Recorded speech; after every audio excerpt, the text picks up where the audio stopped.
I stopped by to check out the Bishop Arts District neighborhood in Dallas when I came into Dallas on a Saturday to do the open mic at Opening Bell Coffee. The Bishop Arts District is located about 10 minutes southwest of downtown Dallas. And it's one of the most popular, trendy, and eclectic neighborhoods in Dallas, with a really strong art scene and a strong culture. And they've got a lot of places there for drinking and dining. There's a lot of small independent businesses, so you don't see too many chain stores around here. It's also a pretty walkable neighborhood too, and you can find quite a few murals walking about. There are thousands of people who live in the neighborhood itself, and they tend to be younger, up to middle-aged, with some representation of the LGBTQ community here. Many of the folks who live here are renting, and many of them work in the downtown Dallas area. The modern history of this area goes back to the 1920s and 30s, where it started out with warehouses and small shops, and it was a really popular spot. But then it got neglected and it became less safe in the 1940s. Bonnie and Clyde actually were known to hang out here in the 1930s,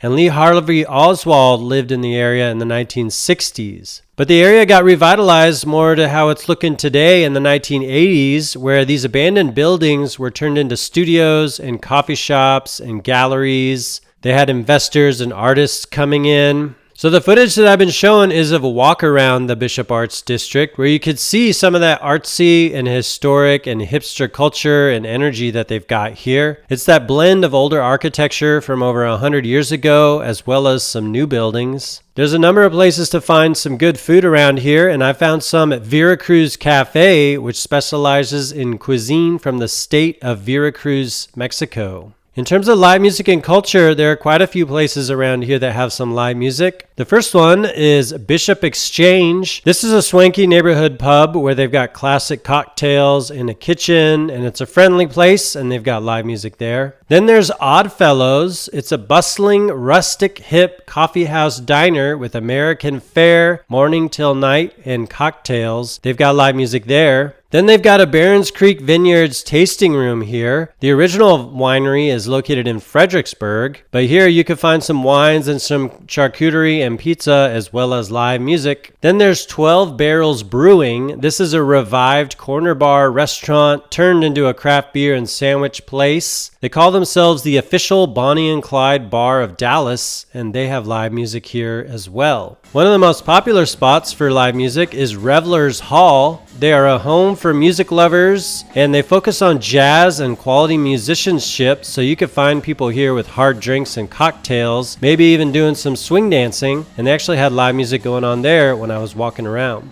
But turning over to another area of Dallas is where I ultimately went at Opening Bell Coffee. They call themselves Dallas's best acoustic live music venue and coffee bar. This is an intimate venue and basically a listening room, being really friendly for songwriters, and they have a lot of musical type events here. They have the longest running open mic in DFW, and it happens on Saturdays, hosted by Justin Dyer. So I had a good time playing there before heading back to Fort Worth.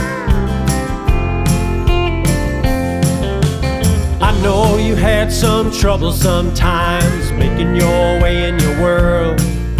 Your mama just shrugged and said it's okay, it's been a while since you saw your dad. And the dudes at the bar don't treat you right, but you don't know enough to turn them away. Now you left the bed to smoke a cigarette alone on your balcony. Thanks for checking out this video. I post all about the music scene around Texas and the neighborhoods of towns around Texas on my YouTube channel. You can check out the thumbnails that pop up and click on them if you want to learn more. Or you could click on my channel and check out those thumbnails and see which videos are about topics that are interesting to you. Give those videos a view, and thank you for giving this video a view.